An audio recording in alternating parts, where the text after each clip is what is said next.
प्रणाम। चैतन्य चैतन्य चैतन्य। मंदिर मस्जिद गिरजाघर ने बांट लिया भगवान को।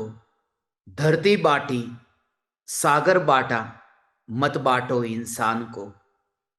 मैं सुनता था बचपन में कि भगवान ने यह दुनिया बनाई है, हम मनुष्य को बनाया है। मगर तजुर्बा आते ही समझ में आ गया कि भगवान ने तो यह दुनिया नहीं बनाई, भगवान ने तो मनुष्य को नहीं बनाया, मगर मनुष्य ने भगवान को तरह तरह के रूपों में अवश्य बनाया है। जो मंदिर और मस्जिद मनुष्य को मनुष्य से ही नहीं मिलने देते, वे मंदिर और मस्जिद मनुष्य को परमात्मा से कहां मिलने देंगे। मंदिर और मस्जिद ये समाधान नहीं है।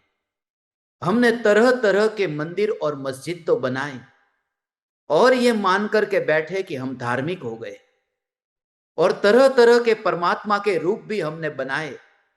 किसी ने भगवान को बनाया तो पत्थर के, किसी ने धातु के, किसी ने लकड़ी के, किसी ने स्फटिक के, किसी ने रत्न के। तरह तरह के भगवान बनाए, मगर वे भगवान अपने विकल्पों के अनुरूप बनाए। किसी ने खड्गासन, किसी ने पद्मासन, किसी ने अर्ध पद्मासन। जैसे जैसे विकल्प थे ऐसे ऐसे परमात्मा की मूर्ति को बनाया और मंदिर में विराजमान किया। मनुष्य भगवान को बनाता है, फिर स्वयं के बनाए हुए भगवान के सामने सारा जीवन झुकता है। और जब स्वयं के बनाए हुए भगवान में यथार्थ भगवान नहीं मिलते तो कहता है भगवान होते ही नहीं है।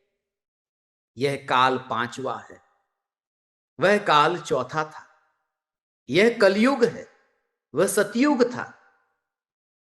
मगर इस सत्य का स्वीकार नहीं कर पाते कि भूल मेरी है, काल की भूल नहीं है। काल बेचारा क्या करेगा। वह काल अलग था, यह काल अलग है। उस काल में साक्षात समोसरण था, इस काल में समोसरण नहीं। इस काल में तो हमारा बनाया हुआ समोसरण है। उस काल में सौधर्म इंद्र की आज्ञा से धन कुबेर द्वारा समोसरण की रचना होती थी। मगर यह काल पांचवा है। तथा कथित पंडितों की आज्ञा से धनपतियों द्वारा मंदिरों का निर्माण होता है। उस काल में समोसरण की रचना तो होती थी, मगर वह समोसरण जमीन से 20,000 हाथ ऊंचा, इतनी ऊंची समोसरण की रचना होती थी। मगर यह कलयुग में ऊंचा नहीं, 20,000 हाथ ऊंचा नहीं, 20 हाथ नीचे समोसरण की नींव डाली जाती है, तब समोसरण की रचना होती है। वह समोसरण था, वह रत्न जड़ित था। मगर यह समोसरण कैसे बना है? ईंट से, पत्थर से, चूने से यह समोसरण की रचना हुई। वहां साक्षात जीवंत परमात्मा थे, मगर यहां पर परमात्मा की मूर्ति है। साक्षात परमात्मा नहीं, परमात्मा की मूर्ति। वहां पर तो देव दुंदुभी होती थी। कहां है वे देव और कहां है वे देव की दुंदुभी? यहां घंट आ गए। सुबह उठ करके घंटा बजा करके मान लिया मैं धार्मिक हो गया, अभिषेक कर लिया, जलाभिषेक कर लिया। कोई जल से अभिषेक करता है, कोई पंचामृत से अभिषेक करता है, और ये मान बैठे कि मैं धार्मिक हो गया, मैंने अभिषेक कर लिया, मैंने भगवान की भक्ति कर ली। उस जमाने की बात ही कुछ और है।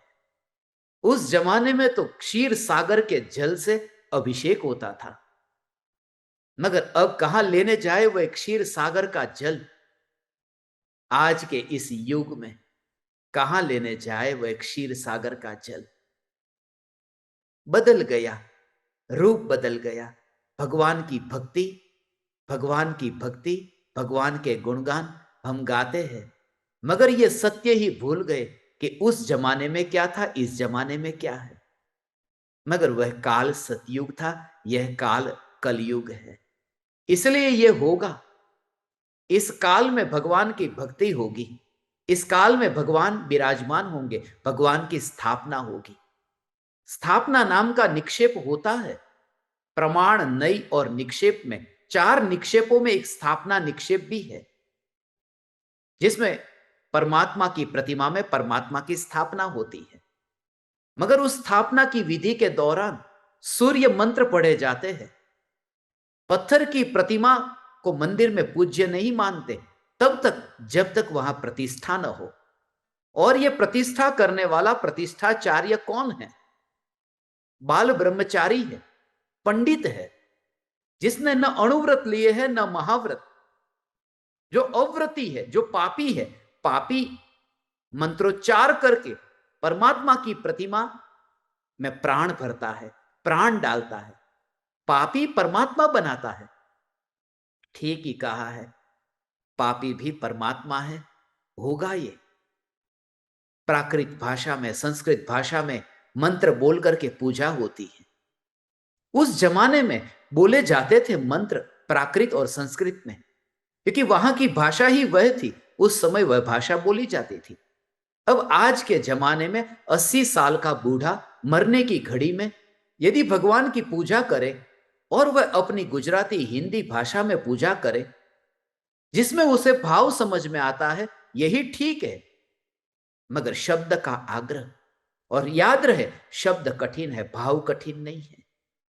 उस 80 साल के बूढ़े को अभी कहां तुम संस्कृत और प्राकृत सीखने के लिए यूनिवर्सिटी में भेजोगे?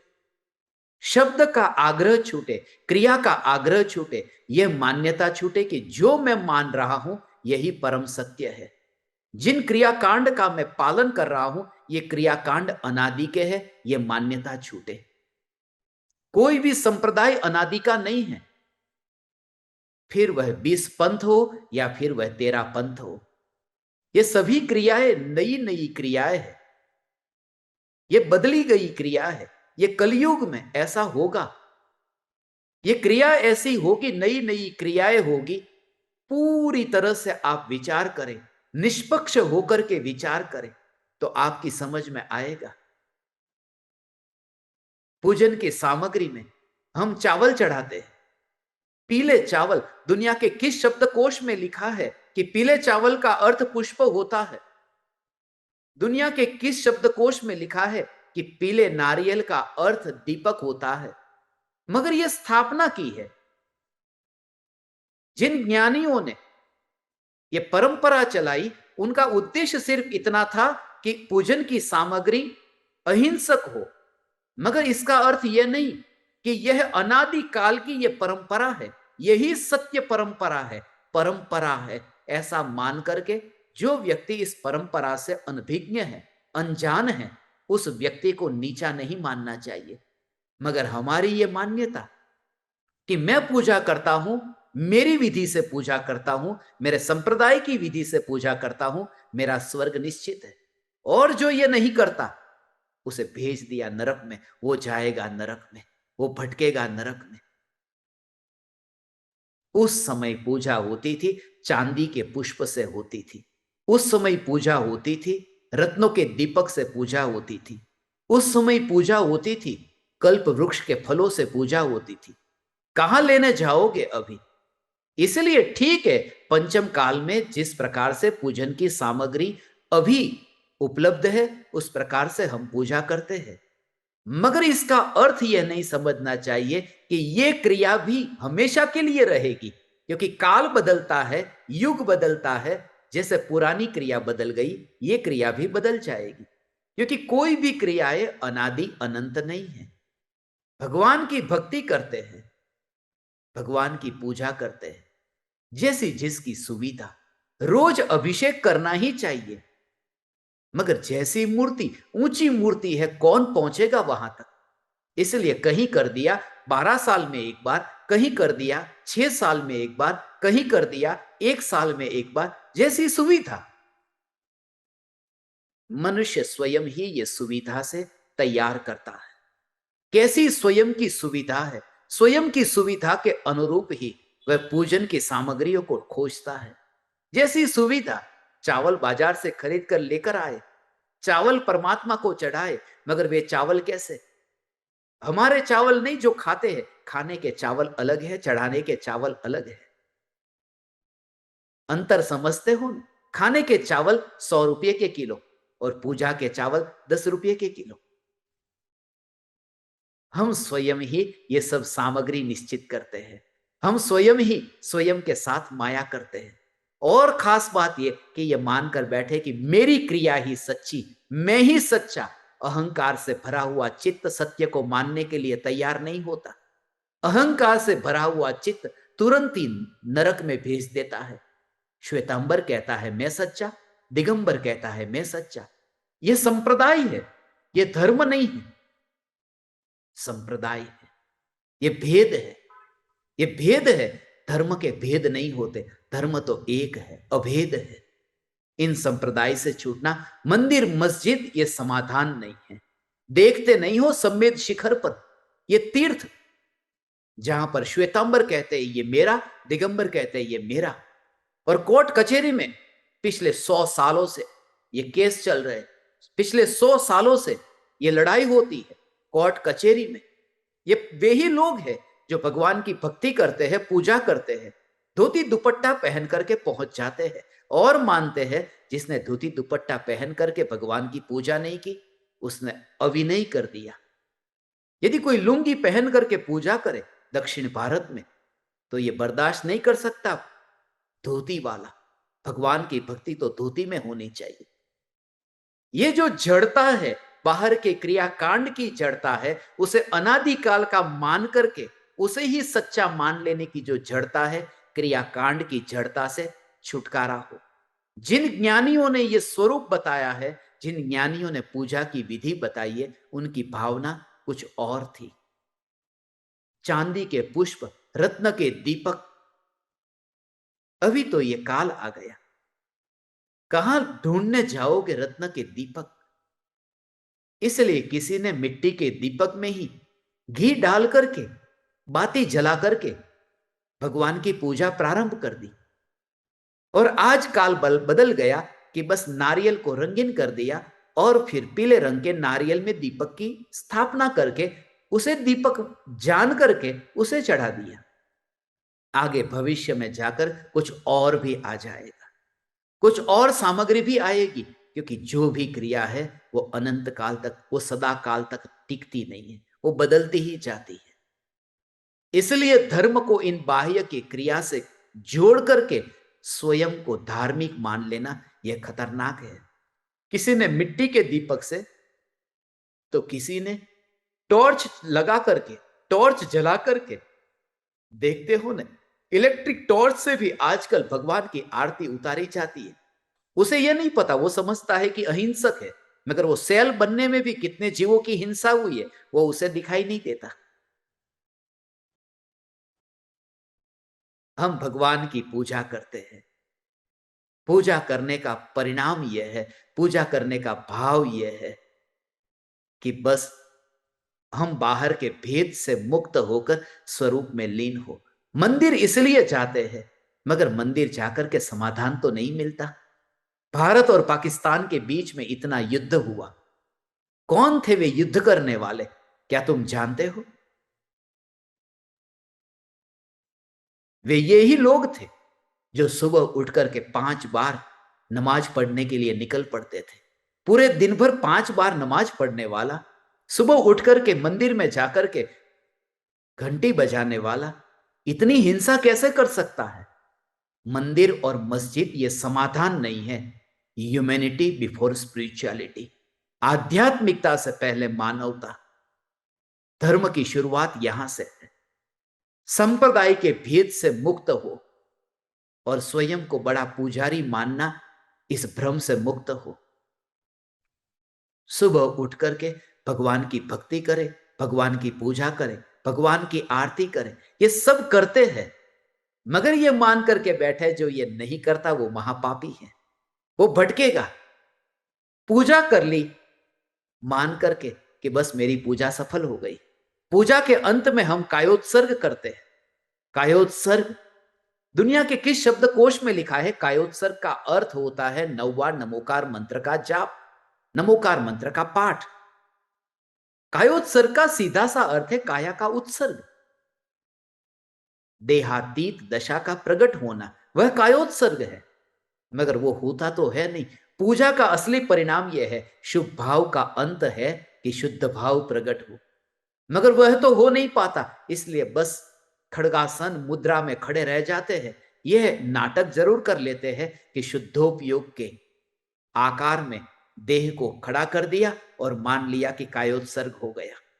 और खास बात यह कि यदि कोई ऐसा कायोत्सर्ग नहीं करता, वह भटकेगा। मेरा कायोत्सर्ग सच्चा है जो मैं 9 बार नमोकार मंत्र का पाठ करता हूं।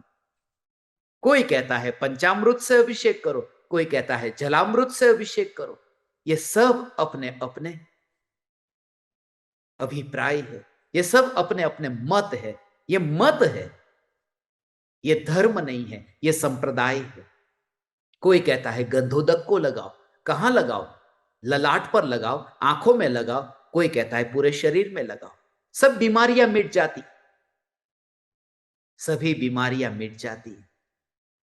कोरोना में मरने वाले लोगों की संख्या पता है? ये वे लोग ज्यादा थे जैन, जो गंधोदक पूरे शरीर में लगाते रहते थे।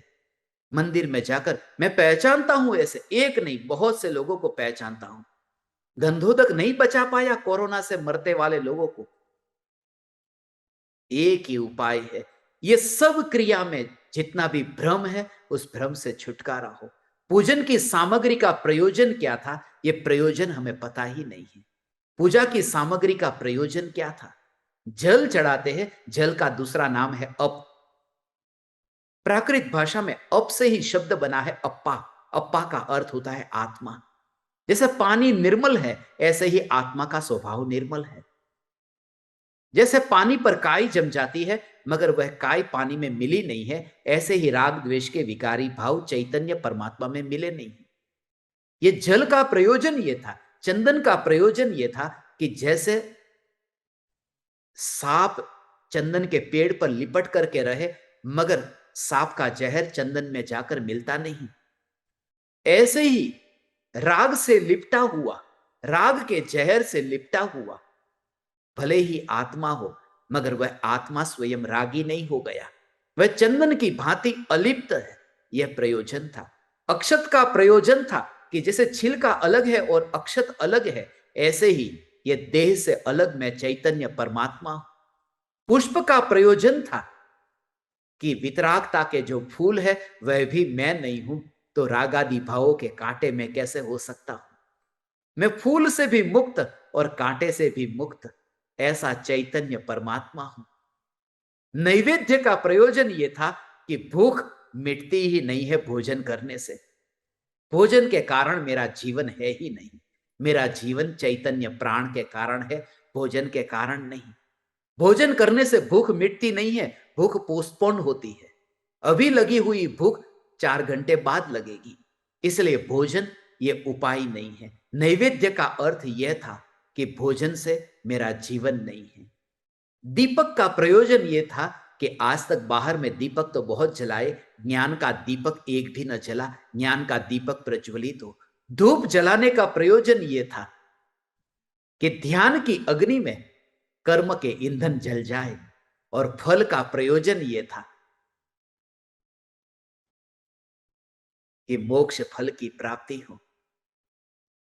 फल जैसे पक जाए और पेड़ से अलग हो जाए, ज्ञानी का वैराग्य ऐसे पक जाए कि गृहस्थ दशा से वह अलग हो जाए और इतनी पूर्ण वितरागता प्रकट हो कि बस वह संसार से ही अलग हो जाए और मोक्ष फल की प्राप्ति हो। यह अष्ट द्रव्यों का प्रयोजन ये था। चढ़ाए अष्ट द्रव्य से भगवान की पूजा की, मगर अष्ट द्रव्य को चढ़ा करके पाया क्या? कोई रागी देवता की पूजा करता है और बकरे को चढ़ाता है, और कोई वितरागी देव की पूजा करता है और नारियल चढ़ाता है। दोनों में अंतर है, बहुत बड़ा अंतर है। एक पंचेंद्रिय का घात करता है, नरक में जाएगा, और दूसरा अचित पदार्थ को चढ़ाया है, नारियल को चढ़ाया है, वह स्वर्ग में जाएगा। ये दोनों, बकरा चढ़ाने वाला नरक में जाता है, नारियल चढ़ाने वाला स्वर्ग में जाता है। मगर ये दोनों, बकरा चढ़ाने वाला मानता है मैंने धर्म कर लिया, नारियल चढ़ाने वाला मानता है मैंने धर्म कर लिया। ये दोनों अंततः जाते निगोद में है। बकरा चढ़ाने वाला नरक जाकर के निगोद में जाता है, नारियल चढ़ाने वाला स्वर्ग जाकर के निगोद में जाता है। इस मान्यता से, चढ़ाने के कारण नहीं, इस मान्यता से कि देह की क्रिया में धर्म है, पुद्गल की क्रिया में धर्म है। प्रति समय यह जागृति बनी रहे कि आत्मा का धर्म आत्मा में होता है, आत्मा का धर्म देह की क्रिया में नहीं है। और जब वह समोसरण भी नहीं टिका, असली समोसरण नहीं टिका, तो यह समोसरण जो असली है ही नहीं, वह क्या टिकेगा? वह वज्र ऋषभ नाराज सहनन और समचतुरस्र संस्थान देह न टिका, तो यह मूर्ति क्या टिकेगी? एक ही उपाय है, ये जो भी भगवान की पूजा करते हैं, पूज्य है भगवान, मगर पूज्य का रूप यहां अलग है। पूजन का रूप अलग है, पूजन की सामग्री अलग है और पूजक भी अलग है। पूजा के अंत में कहते ना, शास्त्रोक्त विधि पूजा महोत्सव सुरपति चक्री करे, हम सारी के लघु पुरुष कैसे यथा विधि पूजा करे। ये तो देव करते हैं पूजा, ये मैं नहीं करता, ये देव पूजा करते हैं। देव पूजा करते, देव बने हैं पूजा के लिए, मैं पूजा के लिए नहीं बना।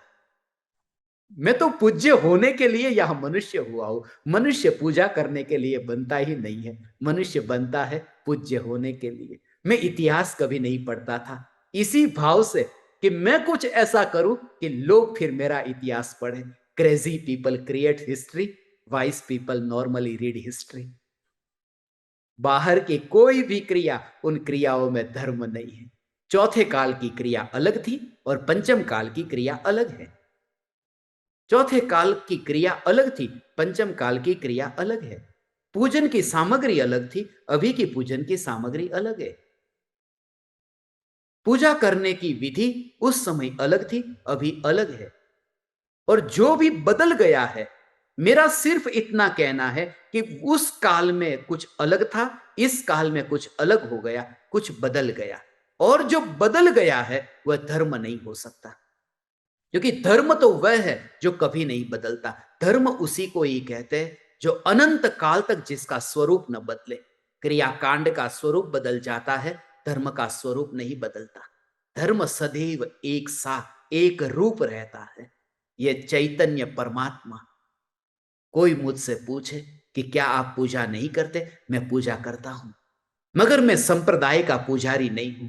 मैं 20 पंथ और 13 पंथ का पुजारी नहीं हूं। मैं अनित्य का पुजारी नहीं हूं। मैं नित्य अमूर्तिक चैतन्य मूर्ति का पुजारी हूं, और इसी में धर्म है। तुम मेरी बात को गहराई से विचार करना। स्थापना निक्षेप होता है, मगर सत्य स्वरूप को, चैतन्य स्वरूप को भूल करके मात्र स्थापना निक्षेप के बहाने क्रियाकांड में अटक कर क्रिया में धर्म मानने वाला स्वयं ये मानकर बैठता है मैंने भगवान को बनाया, मैं धार्मिक हो गया। भगवान को बनाने वाला धार्मिक होता है, मगर जो आत्मा से परमात्मा पद को पाता है, मूर्ति से परमात्मा बनाने वाला, वह धार्मिक नहीं। तुम जरा विचार करो, मंत्रोच्चार से तुमने भगवान को बना दिया, भगवान बना दिया।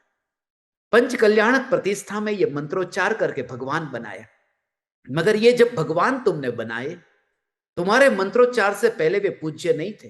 क्यों? क्यों अभी प्रतिष्ठा नहीं हुई। सूर्य मंत्र अभी नहीं पढ़ा गया। सूर्य मंत्र अभी ये पढ़ा नहीं गया। जब तक सूर्य मंत्र न पढ़ा जाए, तब तक उसमें प्राण कैसे डालेंगे, प्राण कैसे भरेंगे? मंत्र डालने वाला कौन, मंत्र पढ़ने वाला कौन? मंत्र पढ़ने वाला मैं मंत्र पढ़ता हूं, और जो कभी मूर्तिकार की दुकान में पड़ी हुई मूर्ति को भगवान मैं बनाता हूं। मंत्र, मेरे मंत्र पढ़े बिना वह मूर्ति भगवान नहीं हो सकती। तो कौन महान हुआ, वह पत्थर की प्रतिमा या मैं? मेरे मंत्र के बिना वो मूर्ति भगवान नहीं हो सकती, दुकान में पड़ी रही थी। निज परमात्मा से महान कोई नहीं है। भगवान की प्रतिष्ठा होती है। पंच कल्याणक में देखते हो ना, मोक्ष में जाकर के भगवान फिर यहां आते। मोक्ष कल्याणक तो मना दिया, पंच कल्याणक में, मोक्ष कल्याणक में भगवान का मोक्ष हो गया। मगर फिर भी अरिहंत अवस्था में, तीर्थंकर अवस्था में फिर वे पूजे जाते हैं। मोक्ष से क्या नीचे आते हैं? मोक्ष से नीचे उतर करके फिर अरिहंत होते और अनंत काल तक संसारी रहेंगे जब तक तुम्हारा मोक्ष न हो। मगर ये सब स्थापना निक्षेप के भीतर चला गया, ये सब व्यवहार के भीतर चला गया। मगर व्यवहार के नाम पर, प्रतिष्ठा के नाम पर क्या क्या नहीं किया। भगवान की प्रतिष्ठा के नाम पर मंदिर में एक मूर्ति पर्याप्त है, मगर 3 मूर्ति रखी पर्याप्त है, 5 मूर्ति रखी पर्याप्त है। कितनी मूर्तियां? इसलिए क्योंकि ज्यादा मूर्ति रखे ज्यादा दान इकट्ठा होगा, बोलियां बोली जाएगी, धन इकट्ठा होगा, बोलियां बोली जाएगी, बोलियां बोली जाती है, धन इकट्ठा होता है। और भगवान के माता पिता होते हैं, भगवान के माँ बाप बनते हैं। कितनी बोलियां बोली जाती है। सब कहते हैं मुझे भगवान के माता पिता बनना है, सभी को भगवान का बाप बनना है, भगवान किसी को नहीं बनना। क्योंकि रुपये देकर के भगवान का बाप बना जा सकता है। भगवान बनने के लिए निज चैतन्य वैभव में, स्वयं के स्वरूप में लीन होना अनिवार्य है। परम सत्य यह है कि जो क्रियाकांड बदल जाता है वह धर्म नहीं हो सकता। बाहर का क्रियाकांड धर्म नहीं हो सकता। धर्म आत्मा का है, आत्मा का धर्म का संबंध आत्मा के साथ है। बाहर की क्रिया हो तो हो, नहीं हो तो नहीं हो, सदा काल ये जागृति रहे। मैं जड़ मूर्ति से न्यारा चैतन्य मूर्ति हूं, मूर्तिक मूर्ति से न्यारा अमूर्तिक चैतन्य मूर्ति। ये चैतन्य चैतन्य चैतन्य, ऐसा ही सत्य भविष्य में भी खुलेगा। ऐसा ही रहस्य वितरागी परमात्मा ने जो हमें समझाया है, जो चैतन्य स्वरूप समझाया है, उस चैतन्य स्वरूप पर पूरा जोर हो, चैतन्य चैतन्य पर जोर हो। आप समस्त परमात्माओं को मैंने जो भी कहा उस पर विचार करना चाहिए, चिंतन करना चाहिए और आग्रह के चश्मे को एक और उतार करके, संप्रदाय के चश्मे को एक और उतार करके सत्य का विचार करें कि बस यह मार्ग चैतन्य चैतन्य चैतन्य का मार्ग है, यही मुक्ति का मार्ग है। आप समस्त परमात्माओं को मेरे हृदय के अंतःकरण से प्रणाम करता हूं। मेरे प्रणाम स्वीकार करें। चैतन्य चैतन्य चैतन्य।